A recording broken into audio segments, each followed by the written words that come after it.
सभी साथियों को मेरा नमस्कार। मेरा नाम है रजत परमार और मैं एक बार फिर से आप सभी का स्वागत करता हूं आपके अपने इस YouTube चैनल में जिसका नाम है राज लर्निंग क्लासेस। साथियों, जैसा कि आपको मालूम है, हमारी CDP की ये जो सीरीज है वो जारी है और आज हम एक नया टॉपिक शुरू करने वाले हैं जो आने वाले TET एग्जामिनेशन के लिए आपके लिए इंपॉर्टेंट सिद्ध होगा। तो आज का जो हमारा नया लेसन या टॉपिक कहें वो है साइको सोशल डेवलपमेंट थ्योरी।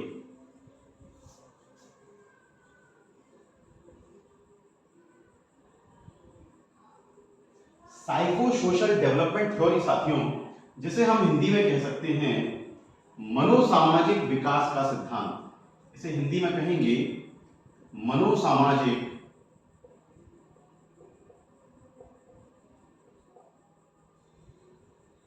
विकास का सिद्धांत।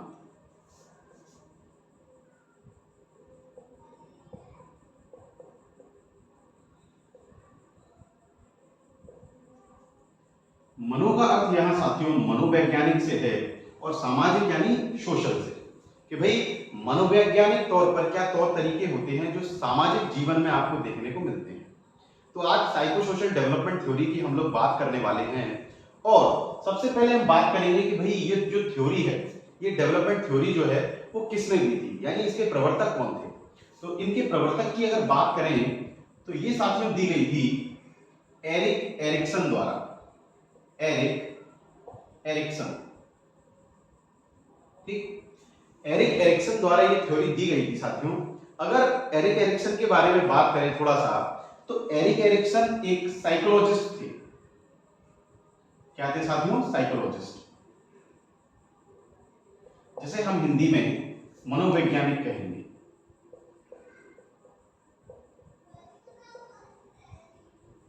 ठीक, एरिक एरिक्सन एक साइकोलॉजिस्ट थे, मनोवैज्ञानिक थे, जो व्यक्तियों पर अपने मनोसामाजिक सिद्धांत के लिए जाने जाते हैं। उन्होंने मानव पर काफी प्रयोग किए और उन्होंने उन प्रयोगों के द्वारा मनोसामाजिक सिद्धांत हम लोगों के लिए प्रस्तुत किया। अब ये जो एरिक एरिक्सन है साथियों, ये रहने वाले थे जर्मनी के। अगर हम बात करें ये रहने वाले कहाँ के थे, तो ये जर्मनी के रहने वाले थे। जर्मनी के रहने वाले थे, ठीक। अब जर्मनी के रहने वाले तो थे, लेकिन ये वहां से अमेरिका पहुंचे और अमेरिका जाकर के इन्होंने आदिवासी समूहों पर अपना अध्ययन किया और उस अध्ययन के बाद हमें ये साइको सोशल डेवलपमेंट थ्योरी प्रस्तुत की। तो रहने वाले जर्मनी के थे, वहां से अमेरिका पहुंचे, वहां से अमेरिका पहुंचे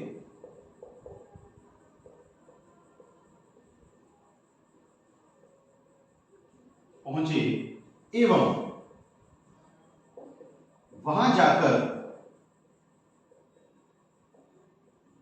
आदिवासी समूहों पर अध्ययन किया। आदिवासी समूहों पर अध्ययन किया।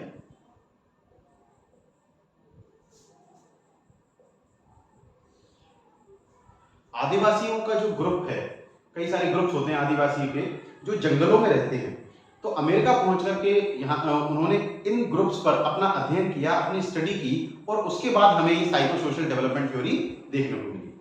तो जर्मनी के रहने वाले थे, वहां से अमेरिका पहुंचकर इन्होंने क्या किया, आदिवासी समूहों का अध्ययन किया।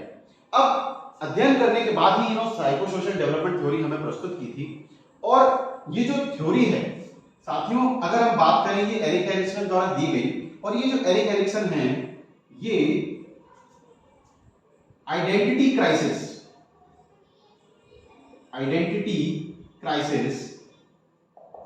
यानी कि पहचान संकट के लिए जाने जाते हैं। पहचान संकट के लिए जाने जाते हैं,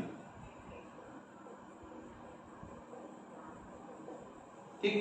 तो आदिवासी समूहों का अध्ययन करने के बाद भी इन्होंने अपनी कुछ स्टेजेस बताई थी, तो उसके अनुसार ये आइडेंटिटी क्राइसिस यानी कि पहचान संकट के लिए जाने जाते हैं, ठीक। अब अगर आगे बात करें तो इनके अनुसार साथियों इनके अनुसार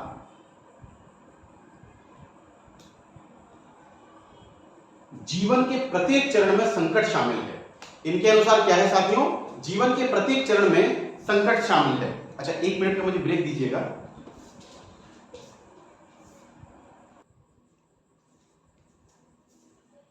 तो साथियों हम बात कर रहे थे भाई एरिक एरिक्सन की, माफ कीजिएगा बीच में बच्चा आ गया था।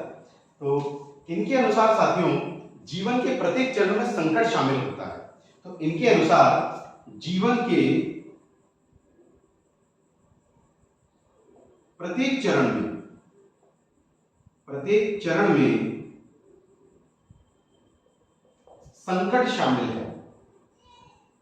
संकट शामिल है यानी कोई ना कोई प्रॉब्लम, कोई ना कोई ऑब्स्टिकल शामिल रहता है। संकट शामिल है। ठीक, कि भाई ये प्रश्न कई बार पूछा गया है टीईटी एग्जामिनेशंस में कि किसके अनुसार जीवन के प्रत्येक चरण में संकट शामिल है। ठीक, तो ध्यान रखिएगा एरिक एरिक्सन के अनुसार। या ये भी पूछ लिया जाता है कि भाई एरिक एरिक्सन के मनोसामाजिक विकास सिद्धांत के अनुसार जीवन के प्रत्येक चरण में शामिल होता है। तो क्या शामिल होता है साथियों? संकट शामिल होता है, कोई ना कोई प्रॉब्लम शामिल होती है। इसके बाद एक पॉइंट की और हम बात करते हैं कि भाई इन्होंने क्या है, आदिवासी समूहों पर अध्ययन करने के बाद, मानव के विकास पर अध्ययन करने के बाद 8 परस्पर संबंध चरणों को प्रस्तुत किया, जिनसे क्या है मानव के कि भाई जीवन काल में जो जो चरण घटते हैं और उन चरणों में मानव किस प्रकार की मनोविकृति से गुजरता है और क्या क्या सोचता है, क्या क्या भावनाओं का अनुभव करता है, उन सब के बारे में इन्होंने बात की। तो भाई इन्होंने क्या था, मानव जीवन को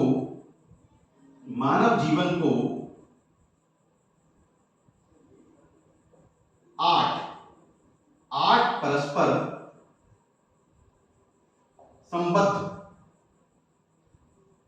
यानी कि इंटर रिलेटेड जो आपके स्टेजेस हैं, 8 परस्पर संबंध चरणों में विभाजित किया।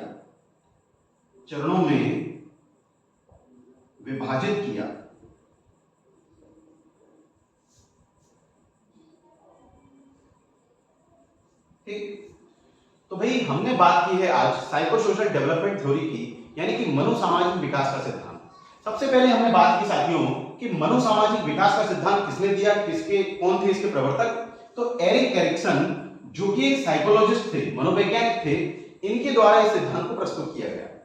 वही बात करें एरिक एरिक्सन की, तो ये जर्मनी के रहने वाले थे। वहां से ये अमेरिका पहुंचे। कहां पहुंचे साथियों? अमेरिका पहुंचे और वहां जाकर इन्होंने आदिवासी समूहों का अध्ययन किया। अध्ययन करने के बाद ही इन्होंने अपना जो विकास का सिद्धांत है, मनोसामाजिक विकास का सिद्धांत, उसे प्रस्तुत किया। फिर ये क्या है, मुख्य रूप से आइडेंटिटी क्राइसिस यानी कि पहचान संकट के लिए जाने जाते हैं। इनका एक स्टेज है, इनके द्वारा दी गई एक चरण है जिसमें पहचान संकट की बात की गई है। वो चरण कौन सा है, इसके बारे में भी हम आगे बात करने वाले हैं। इसके साथ ही इनके अनुसार जीवन के प्रत्येक चरण में क्या शामिल है? संकट शामिल है। इस प्रश्न को भी कई बार पूछा गया है और इसके ऊपर ये पहचान संकट पर भी कई बार प्रश्न आ चुका है। आगे बात करेंगे भाई मानव जीवन को 8 परस्पर चरणों में इन्होंने विभाजित किया है, जो इंटर रिलेटेड है एक दूसरे से। एरिक एरिक्सन ने 8 इंटर रिलेटेड स्टेजेस में मानव जीवन को विभाजित किया है, यानी उसे डिवाइड किया है। इसके आगे हम साथियों पढ़ने वाले हैं वो 8 परस्पर संबंध चरण, जिनको मनोसामाजिक विकास सिद्धांत के अनुसार दिया गया है। किसके द्वारा? एरिक एरिक्सन के द्वारा। तो हम आगे बढ़ते हैं साथियों। उससे पहले आप इसका स्क्रीनशॉट ले सकते हैं जिससे हम आगे बढ़ने।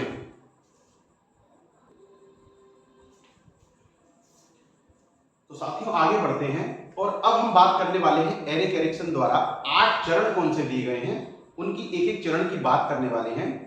इंग्लिश और हिंदी दोनों ही भाषाओं में हम इन चरणों की बात करेंगे। इंग्लिश और हिंदी स्टूडेंट्स, जो हिंदी मीडियम स्टूडेंट्स हैं, वो इससे बिल्कुल भी चिंता ना करें। तो भाई बात कर लेते हैं 8 चरणों की। सबसे पहला जो चरण दिया गया है साथियों वो है ट्रस्ट वर्सेस मिसट्रस्ट, जिसको हिंदी में हम कहेंगे विश्वास बनाम अविश्वास। विश्वास बनाम अविश्वास। ठीक, ये द्वंद्व चलता रहता है, मानसिक द्वंद्व, कि भाई विश्वास होना चाहिए, अविश्वास होना चाहिए। तो इसी प्रकार से ये चीजें चलती रहती हैं 8 के 8 चरणों में। तो भाई ट्रस्ट वर्सेस मिसट्रस्ट को हम कहेंगे विश्वास बनाम अविश्वास। फिर है autonomy versus shame and doubt, जिसे हम हिंदी में कहेंगे स्वायत्तता बनाम शर्म और संदेह, शर्म और संदेह। ठीक। तीसरा जो भाई स्टेज है वो है इनिशिएटिव वर्सेस गिल्ट, यानी कि पहल बनाम अपराध बोध। भाई पहल करेगा बच्चा या अपराध बोध की प्रवृत्ति की तरफ आगे बढ़ेगा। इसे हम हिंदी में कहेंगे पहल बनाम अपराध बोध।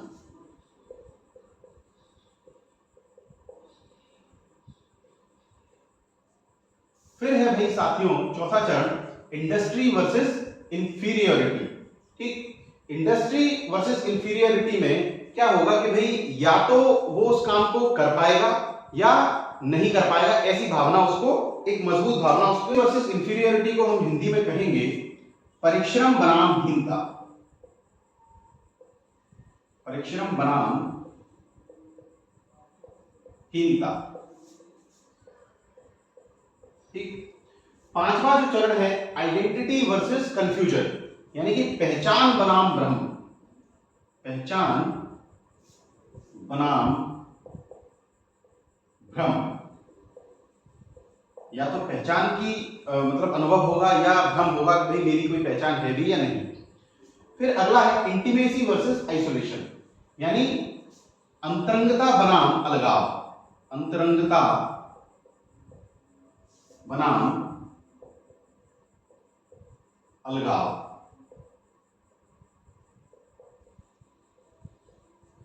सातवां जो चरण है साथियों जनरेटिविटी वर्सेस स्टैग्नेशन, या तो इसमें कुछ ना कुछ उत्पत्ति होगी या भाई विकासहीनता का अनुभव किया जाएगा। उत्पत्ति बनाम विकासहीनता।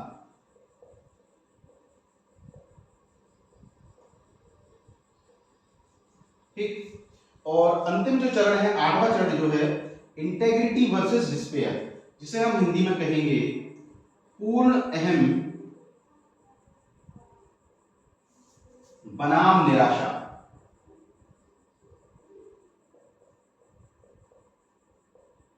ठीक। पूर्ण अहम बनाम निराशा। तो ये थे साथियों 8 चरण जो मनोसामाजिक सिद्धांत में एरिक एरिक्सन द्वारा दिए गए थे। इनकी एक बार फिर से हम बात कर लेते हैं।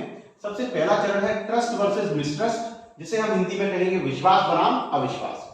दूसरा चरण है autonomy versus shame and doubt, जिसे हिंदी में कहा जाएगा स्वायत्तता बनाम शर्म और संदेह, कि या तो वो स्वतंत्रता महसूस करेगा किसी काम को करने में कोई भी बालक, या उसे शर्म और संदेह महसूस होगा कि मैं इस काम को नहीं कर सकता।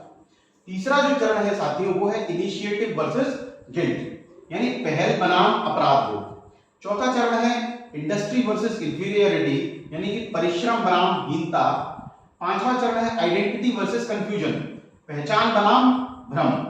ये वही चरण है जिसमें आइडेंटिटी क्राइसिस जुड़ा हुआ है, पहचान संकट शामिल है। ठीक। छठवां जो चरण है साथियों इंटीमेसी वर्सेस आइसोलेशन, यानी कि अंतरंगता बनाम अलगाव। सातवां जो चरण है जनरेटिविटी वर्सेस स्टैग्नेशन, जिसे हम हिंदी में कहेंगे उत्पत्ति बनाम विकासहीनता। और आठवां और अंतिम चरण जो दिया गया है एरिक एरिक्सन द्वारा वो है इंटेग्रिटी वर्सेस डिस्पेयर, पूर्ण अहम बनाम निराशा। तो ये थे साथियों 8 चरण जो एरिक एरिक्सन द्वारा दिए गए थे। अब आगे हम एक एक चरण को एक्सप्लेन करते हुए उसे समझेंगे कि किस चरण में किस चीज की चर्चा की गई है। आप इसका स्क्रीनशॉट ले सकते हैं जिससे हम आगे बढ़ें। आगे बढ़ते हैं, हम 8 चरणों को एक एक करके समझने की कोशिश करेंगे कि एक एक चरण हमसे क्या कहने की कोशिश कर रहा है। तो सबसे पहले हम पहले चरण की बात करते हैं जिसका नाम है ट्रस्ट वर्सेस मिसट्रस्ट। यदि इसे हिंदी में हमने अभी देखा ही था कि क्या कहेंगे, विश्वास बनाम अविश्वास, विश्वास बनाम अविश्वास। ठीक। इस चरण को समझने की कोशिश करते हैं। सबसे पहले तो इस चरण की जो आयु सीमा रहती है कि कितनी उम्र तक ये चरण मौजूद होता है एरिक एरिक्सन के अनुसार, तो अगर इसकी आयु की बात करें साथियों, तो ये रहता है जन्म से 18 महीने तक का जो चरण रहता है, 18 महीने या मैं कहूं कि 1.5 साल, 1.5 ईयर्स। ठीक, तो विश्वास बनाम अविश्वास का जो चरण है साथियों, जन्म से 18 महीने तक की अवधि के दौरान मौजूद रहता है। इसमें होता क्या है कि भाई जन्म से 18 वर्ष, अब 1.5 साल तक का बालक है, तो 1.5 साल तक का बालक साथियों क्या होगा, उसकी जो जरूरतें होंगी, अपनी जरूरतों के लिए वो दूसरों पर निर्भर रहेगा। ठीक, अकेला तो कुछ कर नहीं सकता बालक, तो दूसरों पर निर्भर रहता है। बालक क्या होगा साथियों, जरूरतों के लिए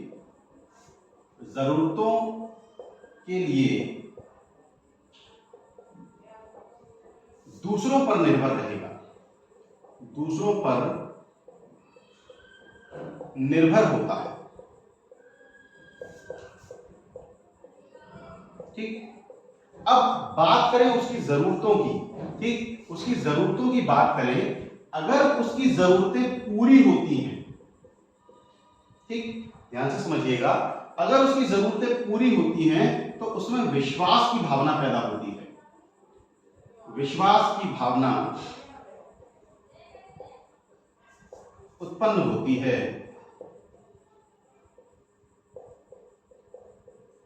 और वही बात करें कि भाई यदि वो जरूरतें पूरी नहीं होती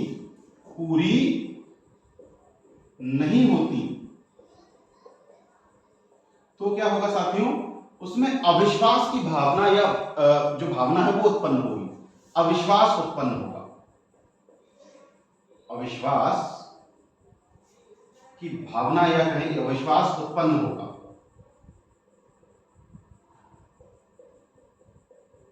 ठीक, तो साथियों ये जरूरतों पर निर्भर है ये सिद्धांत कि भाई अपनी जरूरतों के लिए दूसरों पर निर्भर रहता है बालक 1.5 साल तक की उम्र तक, और यदि वो जरूरतें पूरी हो जाती हैं तो उसमें क्या है, विश्वास की भावना जागृत होती है, वो दूसरों पर विश्वास करता है, अपने से बड़ों पर विश्वास करता है।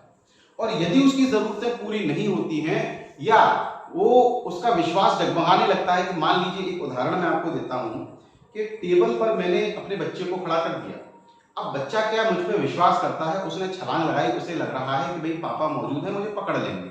अगर मैंने पकड़ लिया तो क्या होगा कि भाई उसमें विश्वास की भावना जागृत होगी, वो मुझ पर विश्वास करने लगेगा, और आगे चलकर जो उसका वयस्क जीवन होगा, हमारे उसके संबंध अच्छे होंगे। और मान लीजिए उसने छलांग लगाई, उसे तो लग रहा है कि मुझे पकड़ लेंगे, और मैंने हाथ उठा लिए, मैंने छोड़ दिया और वो गिर गया, तो अगली बार क्या होगा, बड़ी ही सावधानी बरतेगा वो इस बात में कि ये कहीं मुझे छोड़ ना दे दोबारा। तो ये क्या होगा कि भाई आगे आने वाले जीवन में भी उसे शक्ति संघर्ष करना पड़ सकता है, और जो भी इसकी यादें बचपन में रही, हो सकता है कि वो आपसे दूर होता चला जाए। तो ये जो चरण है साथियों कि भाई जन्म से 18 महीने तक का चरण, यानी कि विश्वास बनाम अविश्वास का चरण, ये इसमें क्या होगा, बालक जो है जरूरतों के लिए दूसरों पर निर्भर होता है। यदि वो जरूरतें पूरी होती हैं तो विश्वास की भावना उत्पन्न होती है, और यदि ये जरूरतें पूरी नहीं होती हैं तो अविश्वास उत्पन्न होता है, या मैं कहूं अविश्वास की भावना उत्पन्न होती है। तो ये था पहला चरण साथियों, जो था विश्वास बनाम अविश्वास, जिसकी अवधि थी जन्म से 18 महीने तक। उम्मीद करता हूं ये चरण आपके समझ में आया होगा, आप इसका स्क्रीनशॉट ले सकते हैं।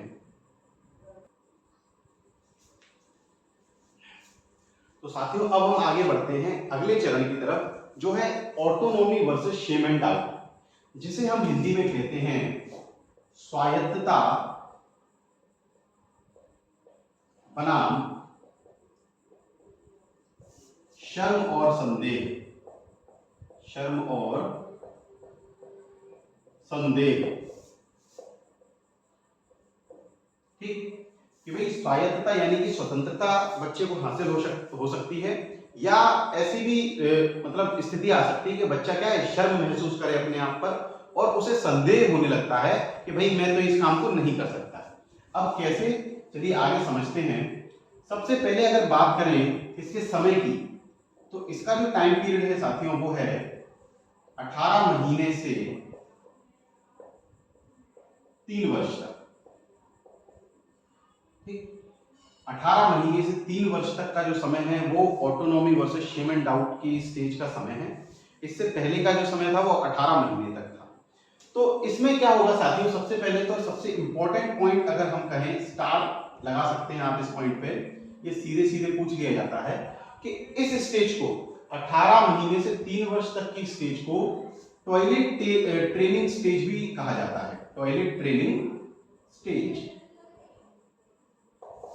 कह लीजिए या एज कह लीजिए कि भाई टॉयलेट ट्रेनिंग एज या टॉयलेट ट्रेनिंग स्टेज के नाम से ये जानी जाती है ये स्टेज। इसमें क्या है, बच्चे को प्रसाधन प्रशिक्षण दिया जाता है। ठीक, अब इसमें क्या होगा साथियों, बच्चा जो है, हम बात करेंगे बच्चे की, बच्चा जो है अपनी दुनिया के साथ परिवर्तनशील हो जाता है, अपनी दुनिया के साथ परिवर्तनशील हो जाता है, यानी अपनी दुनिया में कुछ ना कुछ खुद से वो चेंजेस करता रहता है। ठीक, परिवर्तनशील हो जाता है।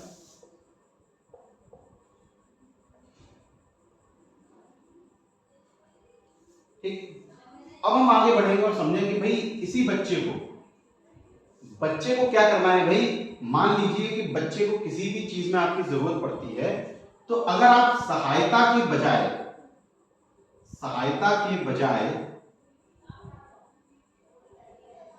प्रोत्साहन प्रदान करें, प्रोत्साहन प्रदान किया जाए,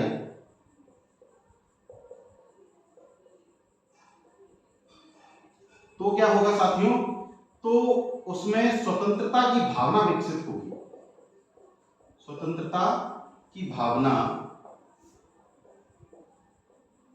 विकसित होगी।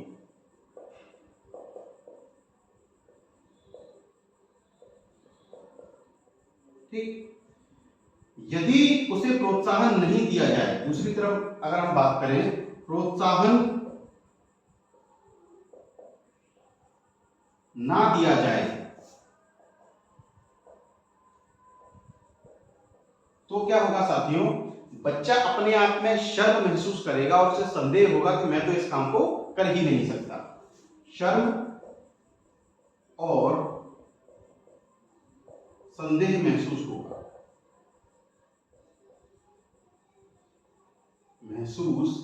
होगा या मैं कहूं शर्म और संदेह महसूस करेगा। कौन करेगा साथियों, जो बच्चा है, जो बालक है, वो शर्म और संदेह महसूस करेगा। अब इसको हम इस तरीके से समझ सकते हैं कि मान लीजिए आपके सामने आपका बच्चा खेल रहा है और वो गिर जाता है, तो आप सीधे उसे उठाने की बजाय क्या करें कि भाई उसे प्रोत्साहित करें कि कोई बात नहीं, आप गिर गए, उठिए, उसके लिए तालियां बजाएं, उसे प्रोत्साहन दें कि कम ऑन, आप कर सकते हैं, आप उठिए। तो बच्चा जब ऐसे देखेगा कि भाई मुझे तो प्रोत्साहन मिल रहा है, मुझे मोटिवेशन प्राप्त हो रहा है, तो वो खुद से क्या है, उठने की कोशिश करेगा। जब वो खुद से उठने की कोशिश करेगा तो उसमें स्वतंत्रता की भावना विकसित होगी, वो खुद से क्या है, इंडिपेंडेंट बनने की कोशिश करेगा।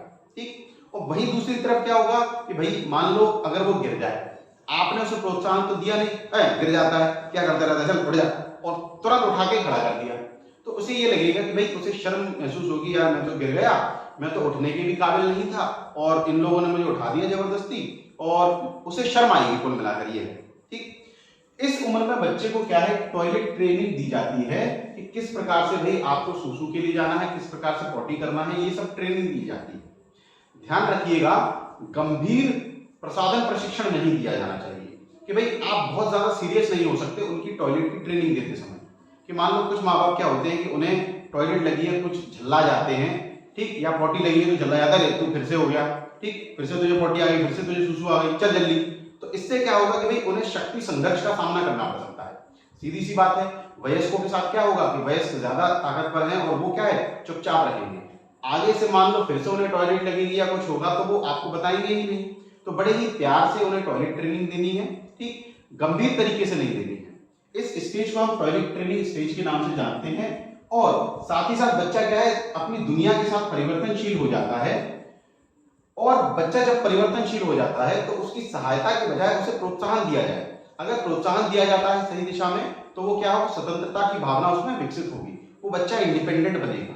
वहीं दूसरी ओर उसे भाई थोड़ा धिक्कारा जाएगा या डांटा जाएगा या अपने तरीके से उसे डील किया जाएगा तो क्या होगा, उसे शर्म महसूस होगी कि मैं इस काम को नहीं कर सकता। ज़्यादा गंभीर या सीरियस टॉयलेट ट्रेनिंग नहीं देनी चाहिए। आजकल मैं कई बार देखता हूँ कि मान लीजिए बच्चे को टॉयलेट लगी तो उसके माँ बाप उस पर चिल्लाते हैं, जबकि ऐसा नहीं होना चाहिए। उसे भाई इंडिपेंडेंट बनाना है तो उसे बताना पड़ेगा, हाँ भाई तुम्हें टॉयलेट लगी है, चलो बेटे मैं तुम्हें कराता हूँ और मैं तुम्हें बताता हूँ किस प्रकार से तुम्हें टॉयलेट करनी है, टॉयलेट करने के बाद किस प्रकार से तुम्हें पानी डालना है या अपने हाथ धोने हैं, इस प्रकार से। ठीक, बढ़िया मुस्कुराते हुए प्रोत्साहन देना चाहिए। इससे क्या होगा, वो इंडिपेंडेंट बनेगा। तो ये था साथियों आपका दूसरा चरण, स्वायत्तता बनाम शर्म और संदेह, जिसका टाइम पीरियड है 18 महीने से 3 वर्ष तक। मैं उम्मीद करता हूं ये चरण भी आपको समझ में आया होगा। आप इसका स्क्रीनशॉट ले सकते हैं, जिससे हम तीसरे चरण की ओर आगे बढ़े।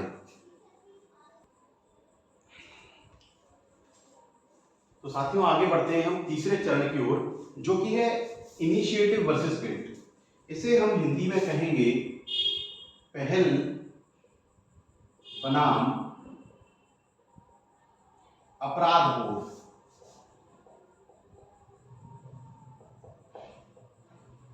पहल बनाम अपराध बोध साथियों, यदि सबसे पहले इसके समय की बात करें तो इसका जो टाइम पीरियड होगा वो होगा, पिछला चरण कहां तक था, 3 वर्ष तक।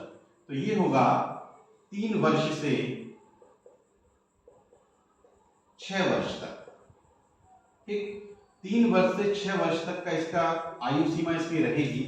और 3 से 6 साल तक का बच्चा जो होता है साथियों, ये जो स्टेज है ये वोकैब डेवलपमेंट स्टेज के नाम से जानी जाती है, कि भाई बच्चे का शब्दकोश इसमें मजबूत होता है। ठीक, शब्दकोश का विकास होता है। इसे हम वोकैबुलरी का शॉर्ट फॉर्म है, वोकैब डेवलपमेंट स्टेज के नाम से जानते हैं। ठीक, इस शब्दकोश का विकास होता है, इसमें शब्दकोश की जो संख्या है बच्चे की वो बढ़ती है। साथ ही साथ अगर बात करें तो 3 से 6 वर्ष तक की आयु जो है साथियों, जब बच्चा 6 वर्ष का होता है तो पहली कक्षा में आ जाता है, यानी स्कूल एज कहलाती है वो। तो ये आपकी क्या कहलाएगी, pre school age, preschool. और साथ ही साथ इसे हम क्वेश्चनिंग एज भी कहेंगे, कि बालक क्या है, ज्यादा से ज्यादा सवाल करता है।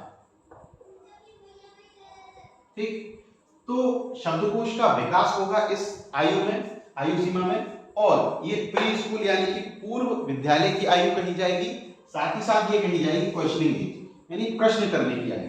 ठीक, अब पहल बनाम अपराध बोध, ये नाम कैसे पड़ा इसका, कि भाई बच्चा जो है, ध्यान से सुनिएगा, कि भाई बच्चा जो है वो किसी भी चीज की, अपनी वातावरण की क्या है, जांच करता है, नई चीजें करता है, नई चीजें करने की कोशिश करता है, या नए कार्य करने की कोशिश करता है, कोशिश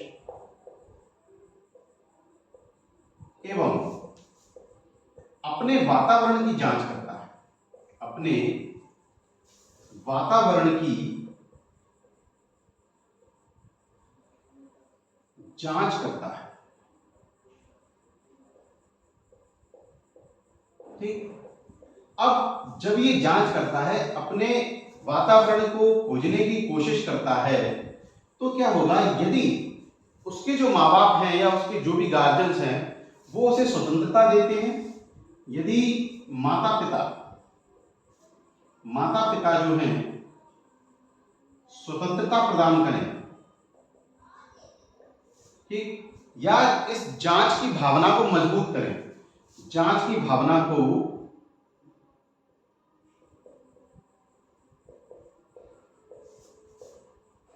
मजबूत करें, ठीक, मजबूत करें, तो क्या होगा साथियों, जो बच्चा है वो पहल करता है। तो क्या होगा साथियों, ये जो बच्चा है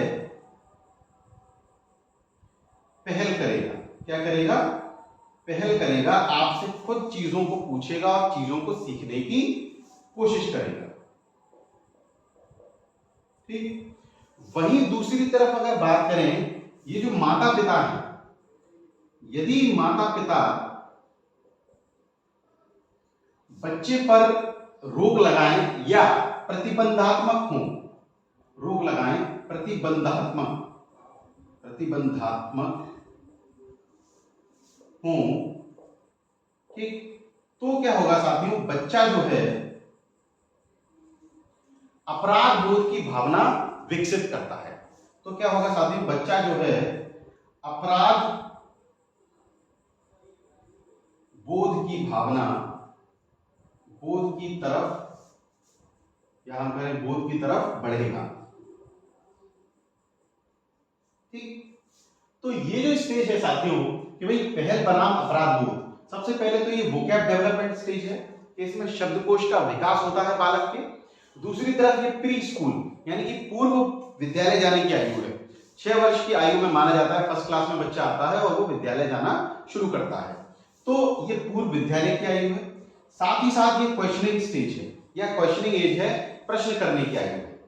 इस स्टेज में क्या है साथियों कि बच्चा नई चीजें करने की कोशिश करता है एवं अपने वातावरण की जांच करता है।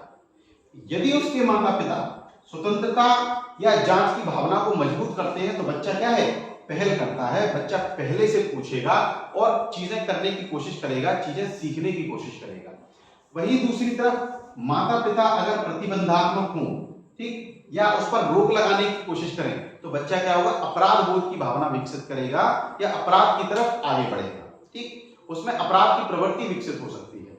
अब कैसे कि मान लीजिए आपसे बच्चे प्रश्न करते हैं, तो यदि आप धैर्य रखते हुए संयम से उन प्रश्नों का सही जवाब दें और उनकी जो जांच करने की, उन्हें जानने की जो जिज्ञासा है उसको मजबूत करें, तो वो आगे भी आपसे प्रश्न करेंगे और आगे भी स्वतंत्र रूप से सीखने की कोशिश करेंगे।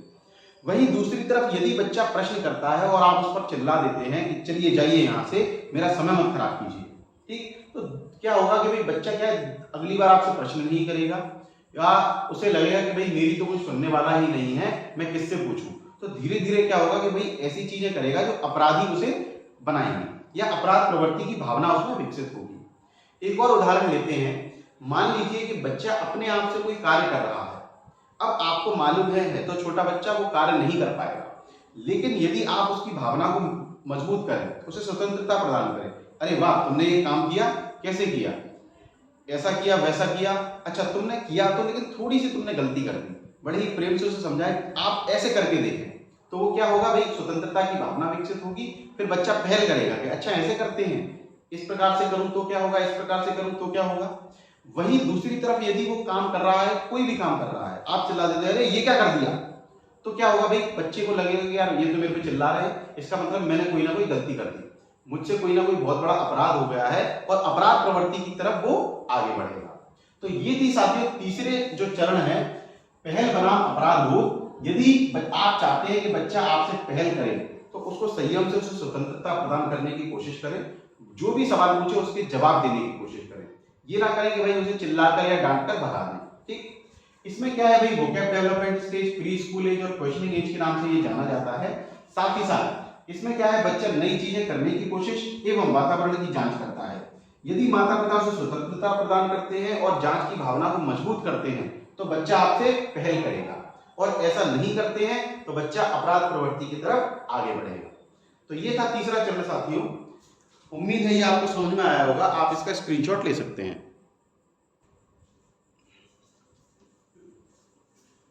तो साथियों आगे बढ़ते हैं और अब हम समझते हैं चौथे चरण को, जो है इंडस्ट्री वर्सेस इंफीरियरिटी।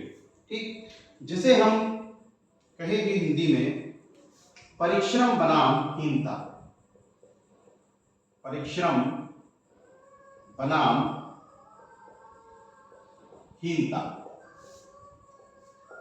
यानी बच्चा जब परिश्रम करता है तो यदि उस परिश्रम को प्रोत्साहन मिलता है तो भाई परिश्रम की भावना और मजबूत होती है। यदि उसे प्रोत्साहन नहीं मिलेगा तो उसको क्या है, हीनता का शिकार हो जाएगा या हीनता की भावना उसमें विकसित होगी। सबसे पहले अगर बात करें इसके समय की, तो पिछला जो चरण था वो था आपका 6 वर्ष तक, और इसका जो समय होगा साथियों 6 वर्ष से 12 वर्ष तक। 6 वर्ष से 12 वर्ष तक का जो समय है वो आपका इंडस्ट्री वर्सेस इंफीरियरिटी का समय काल कहलाएगा।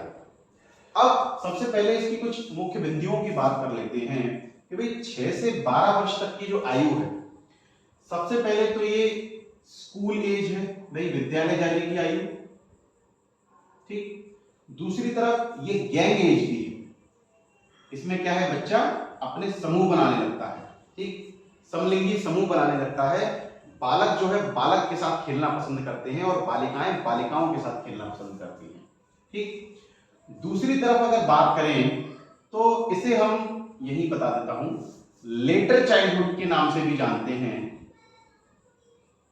यानी कि उत्तर बाल्यावस्था, उत्तर बाल्यावस्था,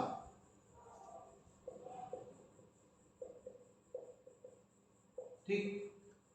तो ये जो स्टेज है साथियों, स्कूल एज, विद्यालय की आयु, यंग एज, समूह बनाने की आयु, लेटर चाइल्डहुड यानी कि उत्तर बाल्यावस्था के नाम से भी जानी जाती है।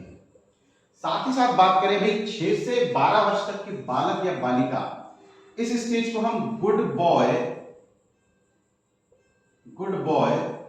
या गुड गर्ल स्टेज भी कहते हैं। यानी बालक बालिका कोई भी काम करें तो उन्हें प्रोत्साहन दिया जाए कि भाई आपने तो बहुत अच्छा काम किया, आप तो गुड बॉय हो या आप तो गुड गर्ल है, तो उन्हें कहीं ना कहीं प्रोत्साहन मिलता है, ठीक। साथ ही साथ बात करें साथियों तो इसमें क्या होगा, जो भी बालक के थॉट्स हैं, यानी जो भी विचार हैं उसके, वो लॉजिकल हो जाते हैं, यानी कि तार्किक हो जाते हैं, ठीक। उसके विचार कैसे हो जाते हैं, तार्किक हो जाते हैं, यानी तर्क करना सीखने लगते हैं बच्चे, कि भाई कोई भी काम हो रहा है तो उसके पीछे कोई ना कोई तर्क निकालेंगे कि ये काम हो रहा है तो कैसे हो रहा है, क्यों हो रहा है, उनके सवाल रहते हैं, ठीक। आगे बढ़े तो इसी स्टेज में क्या है, बालक जो है, चाइल्ड wants to become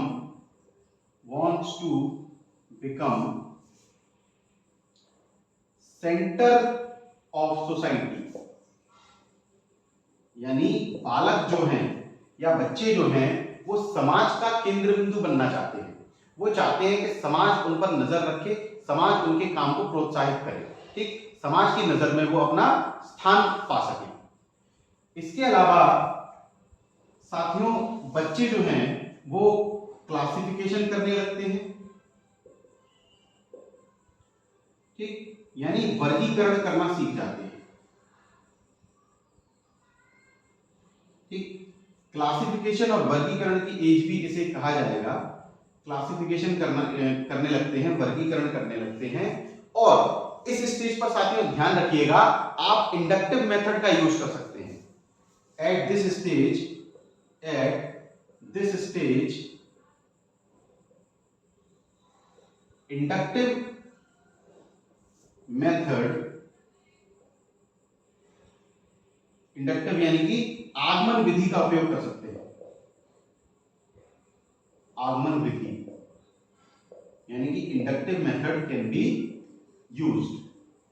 6 से 12 वर्ष तक की आयु पर साथियों आप आगमन विधि का उपयोग कर सकते हैं। आगमन विधि वह विधि है जिसमें आप पहले उदाहरण बताते हैं बच्चों को, फिर आगे चल के आप उसका एक नियम बना देते हैं। तो उदाहरण से नियम की तरफ जब जाते हैं तो वही विधि कहलाती है इंडक्टिव मेथड यानी कि आगमन विधि, ठीक। तो ये तो कुछ मुख्य बिंदु थे कि भाई इस स्टेज को हम स्कूल एज, गैंग एज या लेटर चाइल्डहुड की एज कह सकते हैं। साथ ही साथ ये जो एज है, स्टेज है, गुड बॉय और गुड गर्ल स्टेज भी कही जाती है। इसके अलावा इसमें जो थॉट्स यानी कि बच्चे के जो विचार हैं वो लॉजिकल और तार्किक हो जाते हैं, ठीक, लॉजिकल कह लें या तार्किक हो जाते हैं। इस स्टेज में जो बच्चा है वो सोसाइटी यानी कि समाज के केंद्र में रहना पसंद करता है। वो चाहता है कि समाज उसको देखे, उसको नजरअंदाज ना करे, ठीक। इसके अलावा इसमें बच्चा जो क्लासिफिकेशन यानी कि वर्गीकरण करना सीख जाता है, चीजों को अलग अलग विभाजित करना सीख जाता है।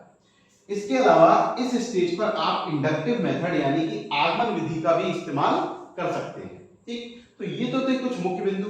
अब हम बात कर देते हैं भाई परिश्रम बनाम हीनता।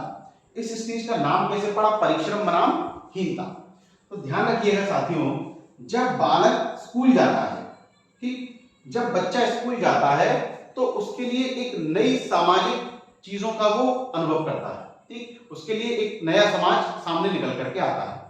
जब बच्चा जो है, ठीक,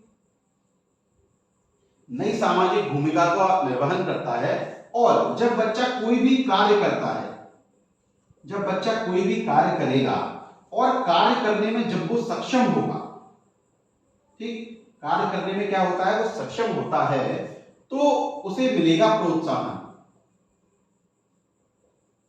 लोगों से, समाज से उसे क्या मिलेगा साथियों? प्रोत्साहन मिलेगा, जो उसके परिश्रम की भावना को और मजबूत करेगा।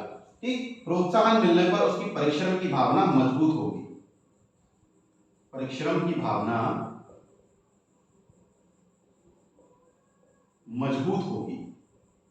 ठीक, उसे मजबूती प्रदान होगी। और वहीं दूसरी तरफ यदि यही बच्चा कोई भी कार्य को करने में सक्षम नहीं होगा, सक्षम ना हो, तो दूसरे लोगों से उसे प्रोत्साहन नहीं मिलता। ठीक, जो प्रोत्साहन है उसे प्राप्त नहीं होगा, प्रोत्साहन जो है प्राप्त नहीं होगा, और फिर उसमें क्या है? हीनता की भावना जागृत होगी, हीनता उत्पन्न होगी, उत्पन्न होगी। ठीक, तो साथियों, बच्चा जब भी कोई कार्य करता है, जब भी स्कूल जाने लगता है, तो नई सामाजिक भूमिका का निर्वहन करता है।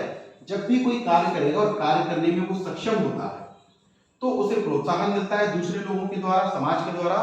तो इससे उसके परिश्रम की भावना क्या है? मजबूत होती है, वो और भी आगे अच्छे काम करना चाहता है, समाज के लिए कुछ करने की भावना रखता है। ठीक, और दूसरी तरफ यदि वो कार्य करता है और सक्षम ना हो, ठीक, अगर वो कार्य करने में सक्षम नहीं हो पाता है, तो उसे प्रोत्साहन प्राप्त नहीं होता है, कोई उसकी तरफ ध्यान नहीं देता है, तो उसे लगता है कि भाई ये तो काम मुझसे हो ही नहीं रहा है। फिर उसमें क्या होगा? हीनता की भावना उत्पन्न होती है।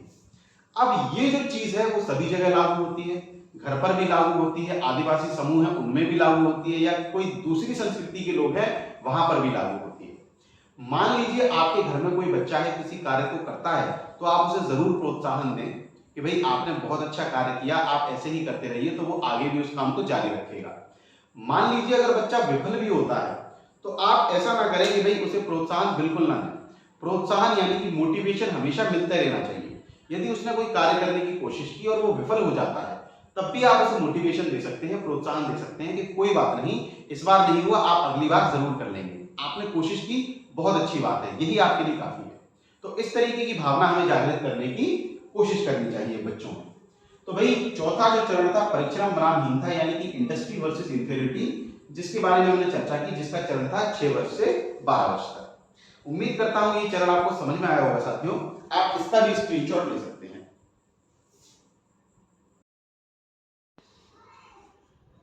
तो साथियों आगे बढ़ते हैं और बात करते हैं हमारे 5वें चरण की। 5वां जो चरण है साथियों वो है आइडेंटिटी वर्सेस कंफ्यूजन, यानी कि पहचान बनाम भूमिका का भ्रम। पहचान बनाम भ्रम कह लीजिए, या भूमिका का भ्रम, भूमिका का भ्रम। ठीक, अब सबसे पहले कि भाई ये जो चरण है, ये जो स्टेज है, इसका टाइम पीरियड क्या है? तो इसका जो टाइम पीरियड है साथियों वो रहेगा 12 वर्ष से 18 वर्ष। ठीक, तो 12 वर्ष से 18 वर्ष का जो पीरियड है साथियों वो इस चरण का समय रहेगा। और ये जो चरण है साथियों 12 से 18 वर्ष, आपको मालूम ही है कि ये एडोलेसेंस पीरियड है। एडोलेसेंस पीरियड यानी कि किशोरावस्था का चरण है। किशोरावस्था का चरण जो है साथियों, किशोरावस्था के बारे में हमने पहले भी बात की थी एक बार कि भाई किशोरावस्था में क्या होता है, बालक अपने समूह का सक्रिय सदस्य बन जाता है। इस एडोलेसेंस पीरियड में क्या होता है साथियों कि समूह का सक्रिय सदस्य बन जाता है बालक, सक्रिय सदस्य बन जाता है। कौन बन जाता है साथियों? बच्चा बन जाता है। तो एडोलेसेंस पीरियड की हम लोग बात कर रहे हैं साथियों कि भाई एडोलेसेंस पीरियड जो है 12 से 18 वर्ष, इसी स्टेज को हम आइडेंटिटी वर्सेस कंफ्यूजन के नाम से जानते हैं। सबसे पहले तो ये एडोलेसेंस पीरियड को दर्शाता है, और जिसमें क्या है कि जो भी बच्चा होगा वो अपने ग्रुप का एक्टिव मेंबर बन जाता है। ये प्रश्न कई बार एग्जाम्स में पूछा गया है कि किस अवस्था के दौरान बालक जो है अपने समूह का सक्रिय सदस्य बन जाता है। तो इसका उत्तर होगा साथियों एडोलेसेंस पीरियड। ठीक, अब इस स्टेज की बात कर लेते हैं। इस स्टेज में क्या होगा साथियों कि जो बच्चा है वो समाज में अपनी पहचान बनाने की कोशिश करता है। भाई इस स्टेज पर क्या होगा कि बच्चा समाज में अपनी पहचान बनाने की कोशिश करता है, पहचान बनाने की कोशिश करता है।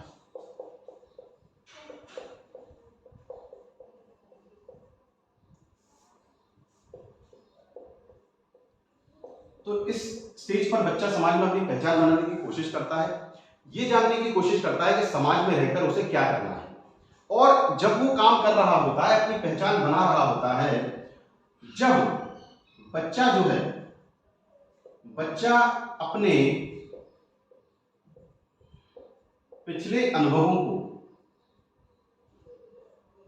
अनुभवों से, यानी पुराने जो उसके एक्सपीरियंस हैं, पिछले अनुभवों से किसी भी संकट को हल करने के योग्य होता है, हल करने के योग्य होता है।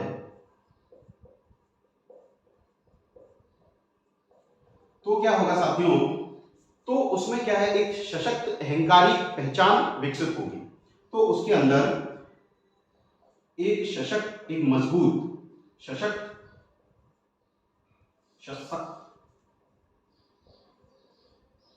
अहंकारी पहचान होगी। ठीक, यानी उसकी कोई ना कोई पहचान विकसित होगी, एक अहंकारी, एक मजबूत पहचान विकसित होगी। उसे लगेगा कि हाँ, मुझे कोई जानता है, मेरी भी इस समाज में कुछ पहचान है, ठीक, मेरी भी कोई वैल्यू है। और जब ये अहंकारी पहचान है, ठीक, जब ये अहंकार जो है मजबूत नहीं होगा, तो क्या होगा भाई, उसे अपनी भूमिका पर भ्रम हो जाएगा कि सच में मेरी कोई जगह है भी या नहीं है। जब अहंकार मजबूत नहीं होगा, जब अहंकार मजबूत नहीं होगा, तो क्या होगा साथियों, तो भ्रम पैदा होगा, भूमिका में भ्रम होगा।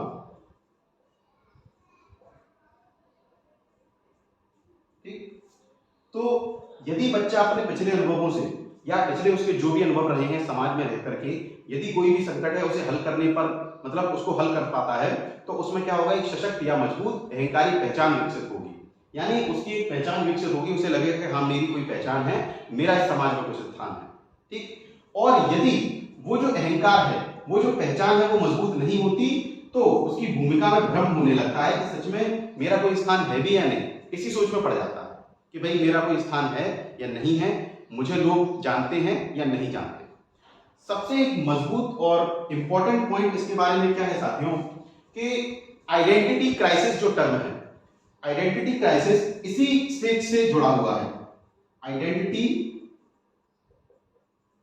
क्राइसिस, ठीक, यानी कि पहचान संकट।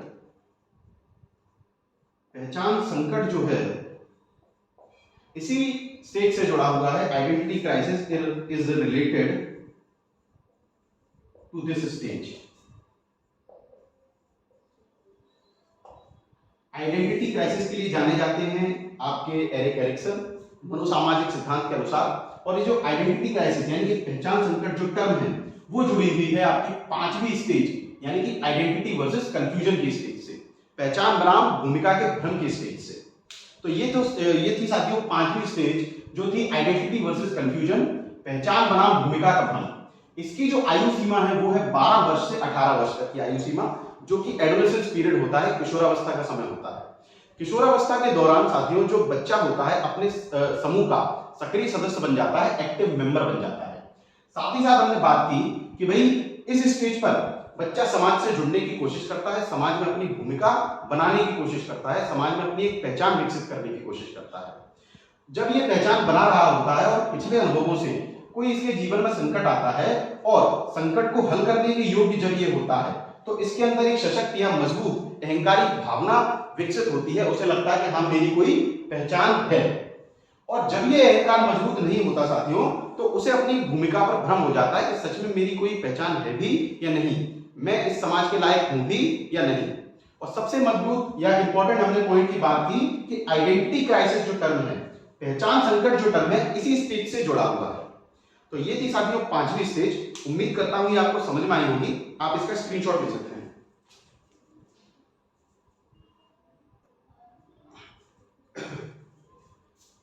तो साथियों चलते हैं अब 6वीं स्टेज की तरफ, 6वें चरण की तरफ, जो कि है इंटीमेसी वर्सेस आइसोलेशन।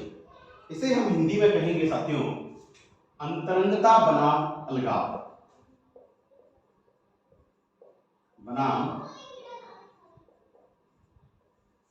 अलगाव।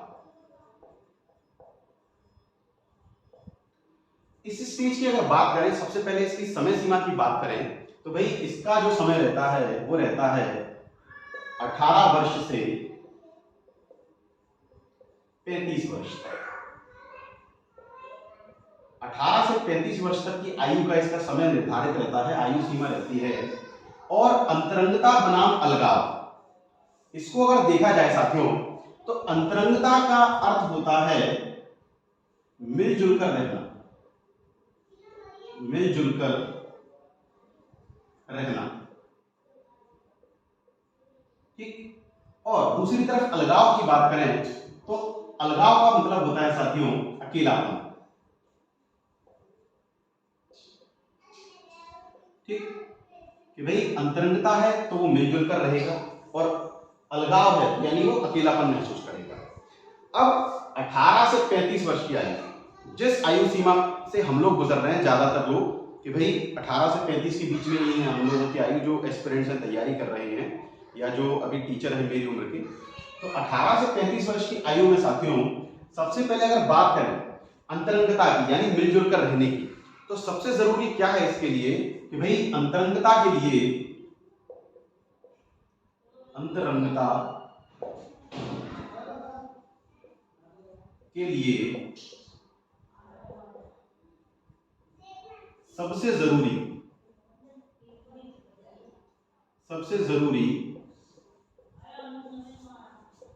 ध्यान की आवश्यकता है, ध्यान की आवश्यकता है, ठीक।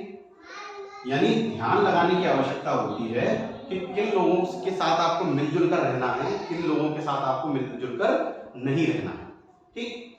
इस स्टेज पर क्या होगा साथियों कि भाई मान लो आपकी कोई भी आपकी संकट है या कोई भी समस्या है, कोई भी प्रॉब्लम है, वो परिचित रूप से दूसरों से संबंधित नहीं हो पाती। यानी आपकी व्यक्ति की कोई भी समस्या, व्यक्ति की समस्या, या हम कहें कि संकट या संकट परिचित रूप से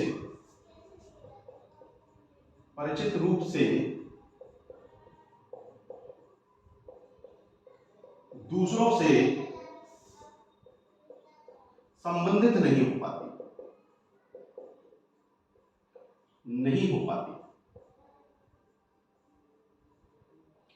इस स्टेज पर क्या होगा साथियों कि भाई 18 से 35 वर्ष की आयु में आपकी कोई भी समस्या है, कोई भी संकट है, आप ठीक तरीके से दूसरों को नहीं बता पाएंगे, दूसरों से संबंधित या उसे जोड़ नहीं पाएंगे।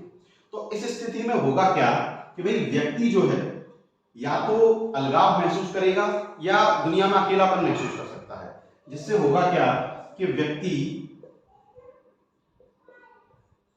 अलगाव की भावना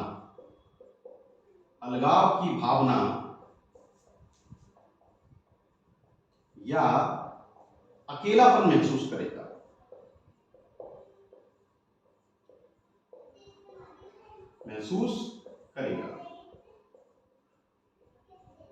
ठीक।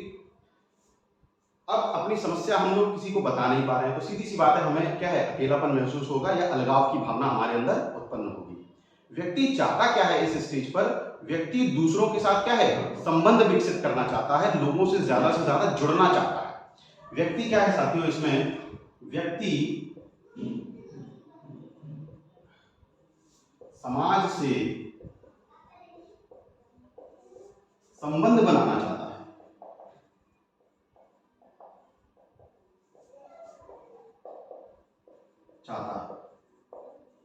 ठीक, कि भाई संबंध विकसित करना चाहता है, संबंध बनाना चाहता है, ठीक। तो इससे कि भाई आपने रिलेशन मजबूत करना चाहता है कि मान लो मुझ पर कोई संकट आया तो मेरे साथ लोग खड़े रहे, ठीक। और इसमें क्या होगा कि जब संबंध विकसित करने की बात होती है तो इसके फायदे तो कम है, फायदे कम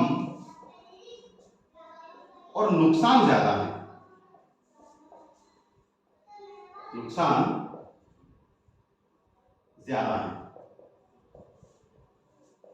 अब कैसे हैं ज्यादा भाई, आप सभी लोग समझदार हैं कि यदि मैं सभी से अपने अच्छे संबंध विकसित करूंगा और सभी से कोशिश करूंगा कि मेरे रिलेशन बढ़िया हो जाए, समाज से मैं पूरी तरीके से जुड़ जाऊं, जिस तरीके से नेता लोग जुड़ते हैं, तो अगर मैं चाहूंगा तो कभी मुझे किसी की जरूरत पड़ी, ठीक, 2-4 बार तो मैं उनका सहारा ले सकता हूं। लेकिन अब मैं ज्यादा से ज्यादा अगर लोगों से जुड़ूंगा तो सभी को कुछ ना कुछ जरूरत पड़ेगी और सब मेरा सहारा लेंगे, तो मेरा काफी सारा क्या है, समय व्यर्थ हो जाएगा।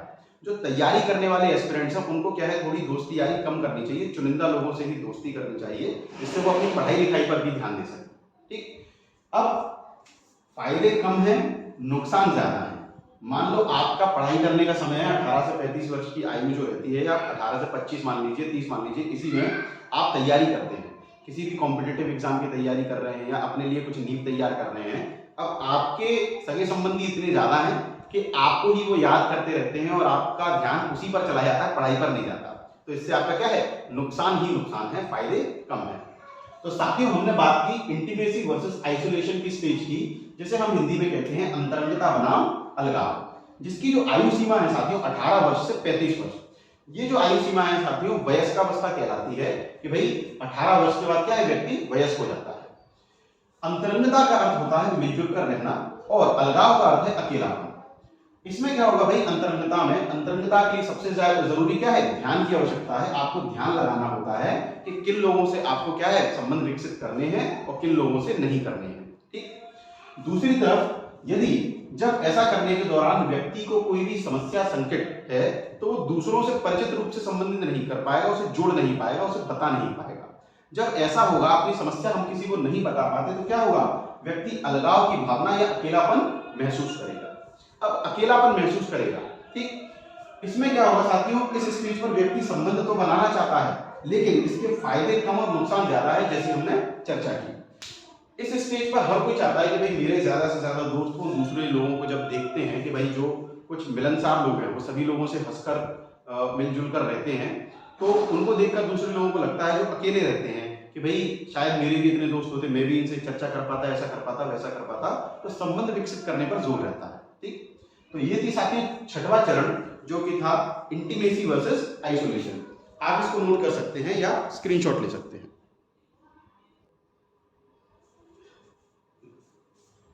साथियों चलते हैं 7वें चरण की तरफ, जो कि है जनरेटिविटी वर्सेस स्टैग्नेशन, जिसे हम हिंदी में कहेंगे उत्पत्ति बनाम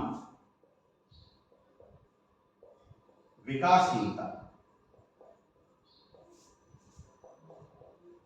ठीक।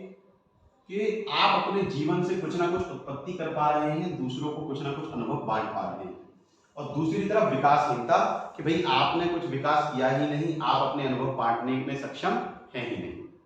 सबसे पहले तो बात करते हैं भाई इसकी आयु सीमा की। तो जो हमारी पिछली स्टेज थी उसकी आयु सीमा थी 18 से 35 वर्ष। तो इसकी जो आयु सीमा है साथियों वो है 35 वर्ष से 65 वर्ष, ठीक। यानी जीवन का मध्यकाल आ गया है, जीवन के बीचों बीच आ गए, ठीक। अब इस स्टेज पर ज्यादातर, सबसे पहले तो भाई हमारे पेरेंट्स इस स्टेज पर हैं, ज्यादातर लोगों के पेरेंट्स इसी स्टेज पर मौजूद हैं। Our parents are on this stage, are on this stage. इस स्टेज पर हमारे पेरेंट्स हमें दिखाई देते हैं, ठीक। अब इसमें होगा क्या कि भाई जब इस स्टेज पर पहुंचता है व्यक्ति, तो उसको क्या है, अंतरंगता की जो भावना होती है वो पर्याप्त नहीं होती। ठीक, उसे चाहिए कि उसके जीवन में कोई उत्पत्ति हो। कैसे कि भाई व्यक्ति के जीवन में हम लिख सकते हैं, व्यक्ति के जीवन में अंतरंगता की भावना पर्याप्त नहीं होती। अंतरंगता की भावना पर्याप्त नहीं होती, यानी मिलजुल कर रहना है, ठीक है, वो काफी नहीं है, नहीं होती, बल्कि दूसरी तरफ क्या होगा, बल्कि किसी तरह से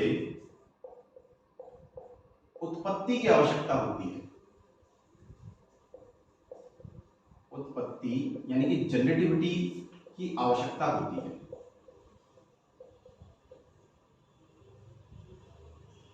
आवश्यकता होती है। ठीक, इस स्टेज पर जब पहुंचता है व्यक्ति, तो उसके कुछ ना कुछ अनुभव रहे होंगे पिछले जीवन में, कुछ ना कुछ उसने अच्छा हासिल किया होगा, तो उसे भी ये जिज्ञासा रहती है कि मैं अपने अनुभवों को दूसरों से बांटूं और दूसरों को कुछ ना कुछ सिखाने की कोशिश करूं। अगर बात करें उत्पत्ति की, भाई उत्पत्ति क्या है, किस प्रकार की उत्पत्ति, कि भाई खुद के मतलब दुनिया से बाहर देखने की क्षमता, खुद की दुनिया से बाहर देखने की क्षमता,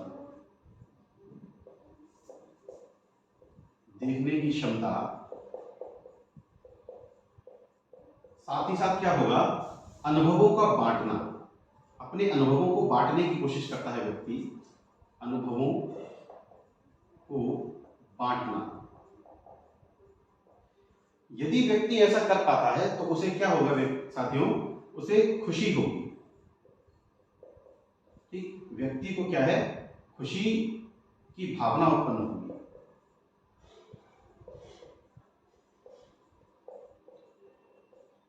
ठीक, वहीं दूसरी तरफ अगर बात करें, यदि वो किसी प्रकार की उत्पत्ति में सक्षम नहीं है, तब क्या होगा, यदि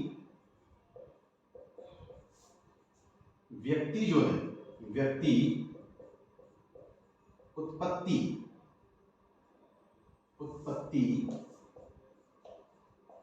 में सक्षम नहीं है,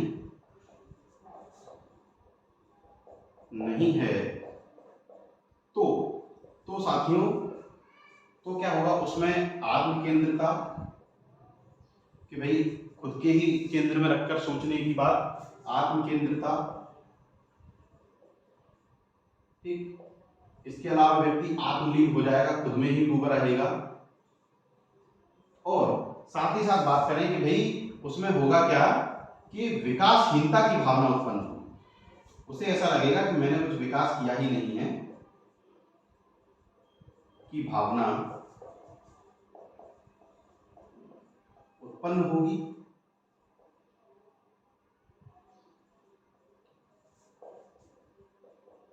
और जो व्यक्ति है वो खुद से ये प्रश्न कर सकता है कि मैंने अपने जीवन में किया ही क्या है। ठीक होगी। और व्यक्ति कहता है कि मैंने अपने जीवन में क्या किया है, मैंने अपने जीवन में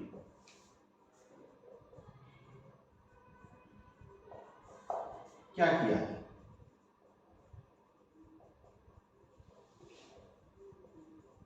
ठीक, ये लाइन आप ध्यान रखिएगा कि यदि आपके अनुभव कुछ इस प्रकार से रहे हैं कि आप दूसरों को कुछ सिखा सकते हैं, अपनी दुनिया से बाहर झांक सकते हैं, तो आपको एक खुशी महसूस होगी, आपको लगेगा कि हाँ मैंने जीवन में कुछ प्राप्त किया है जो मैं दूसरे लोगों को शेयर कर सकता हूँ। लेकिन आपका जीवन क्या है, इस तरीके से रहा है कि आपने कुछ ज्यादा विकास नहीं किया, विफलताओं से भरा हुआ है, तो व्यक्ति को लगता है कि मैंने तो कुछ विकास कर ही नहीं पाया, तो दूसरों को वो अपने अनुभव शेयर नहीं कर पाता है। तो हमने बात की साथियों जनरेटिविटी वर्सेस स्टैग्नेशन की, एक बार फिर से बात करते हैं।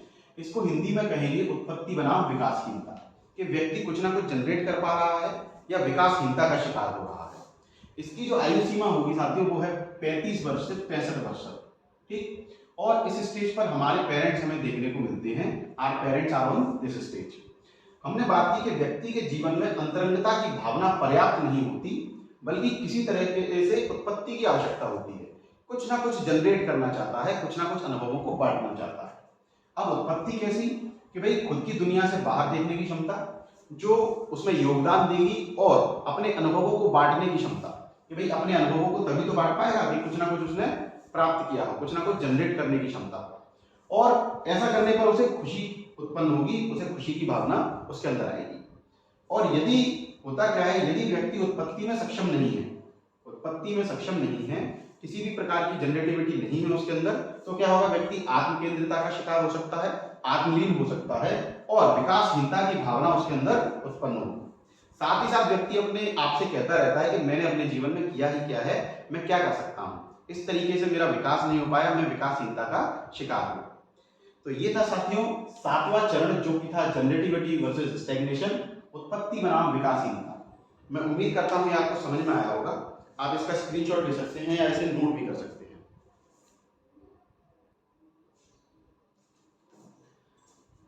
तो साथियों अब चलते हैं हम अपने आखिरी चरण की तरफ, जो कि है इंटेग्रिटी वर्सेस डिस्पेयर।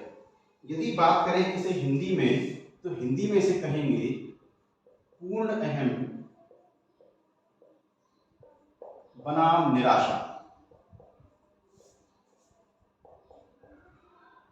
पूर्ण अहम बनाम निराशा, ठीक। अब सबसे पहले यदि बात की जाए इसकी आयु की, तो 65 वर्ष तक हमारा पिछला चरण चला।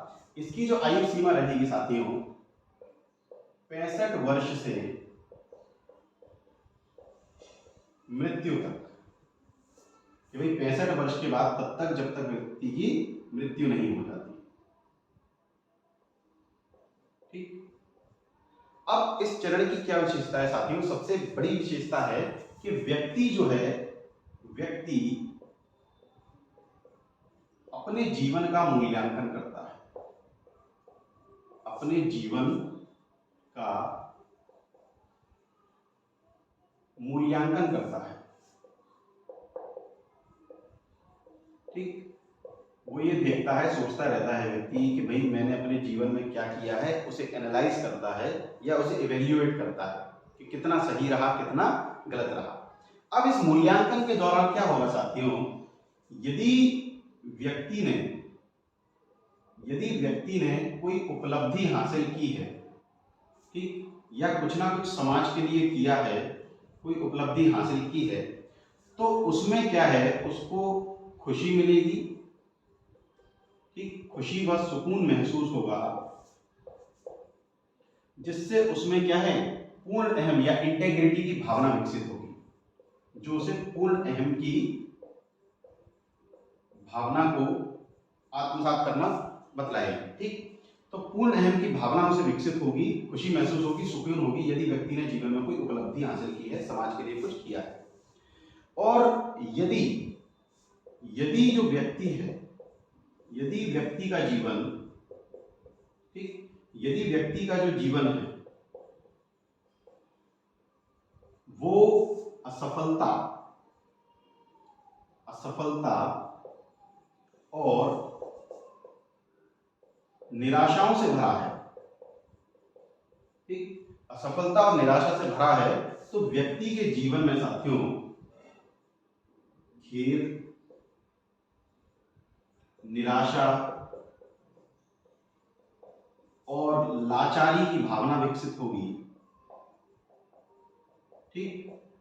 जिससे क्या होगा, उसमें क्या है, निराशा की भावना विकसित हो रही है, ठीक। और जब ऐसा होगा तो इस उम्र में क्या होगा, जीवन का सामना करना बड़ा कठिन हो जाता है। इस उम्र में, इस कारण इस उम्र में जीवन का सामना करना मुश्किल होता है।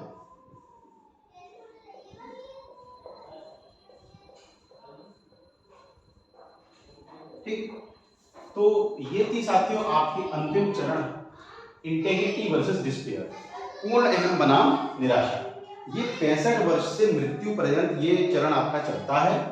और इसमें क्या होगा साथियों, व्यक्ति अपने जीवन का मूल्यांकन करता है, उसे इवेल्युएट करता है, एनालाइज करता है। यदि व्यक्ति ने अपने जीवन में कोई उपलब्धि हासिल की है तो उसे खुशी व सुकून प्राप्त होगा, जिससे एक पूर्ण अहम की भावना विकसित होगी।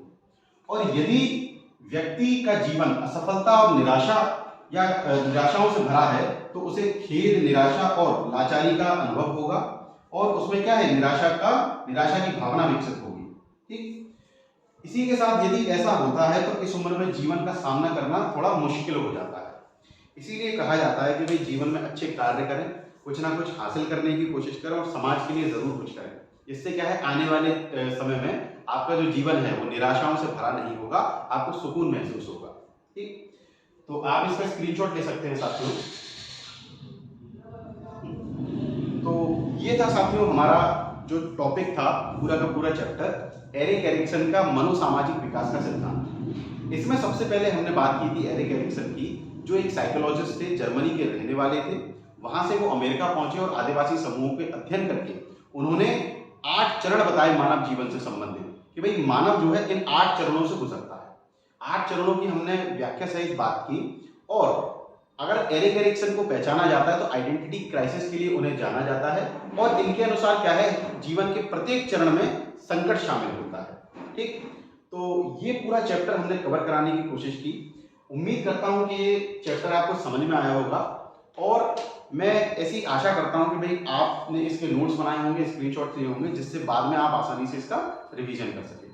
तो साथियों, अगर आपको ये वीडियो पसंद आया हो तो इसे लाइक करें, ज़्यादा से ज़्यादा शेयर करें, और अभी तक आपने हमारा चैनल सब्सक्राइब नहीं किया है तो उसे सब्सक्राइब कर लें, साथ ही साथ बेल आइकन को भी प्रेस कर लें, जिससे हमारी नोटिफिकेशन आपको समय समय पर मिलते रहे। आप हमारे टेलीग्राम चैनल को भी सब्सक्राइब कर सकते हैं, जिससे आने वाले एग्जाम्स का नोटिफिकेशन, सिलेबस और स्टडी मटेरियल भी आपको मिलता रहेगा। तो इसी के साथ वक्त है विदा लेने का, मिलते हैं अगले वीडियो में। तो मैं उम्मीद करता हूं कि आप सभी स्वस्थ होंगे और अपनी तैयारी अच्छे से कर रहे होंगे। नमस्कार।